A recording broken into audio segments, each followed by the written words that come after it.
Vedeli ste, že jeden sarkastický vtip zmenil celú históriu filozofie? Mladý francúzsky šľachtic François-Marie Arouet si urobil žart z vojvodu z Orleánsu. Výsledok? 11 mesiacov vo väzení Bastille. Ale toto väzenie ho nezlomilo. Naopak, zrodilo Voltaira. V cele napísal svoje prvé veľké dielo a vybral si meno, ktoré sa stalo legendou. Po prepustení musel odísť do exilu v Anglicku, kde objavil niečo revolučné, náboženskú toleranciu. Keď sa vrátil do Francúzska, stal sa bojovníkom za spravodlivosť. V prípade Calas strávil 3 roky bojom za očistenie mena protestantského otca, ktorý bol nevinne popravený za údajnú vraždu vlastného syna. Voltaire dokázal, že jeden človek môže zvrátiť inštitucionálnu nespravodlivosť.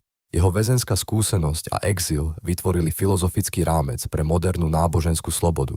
Ukázal nám, že najväčšie múdrosti často prichádzajú z najťažších skúšok.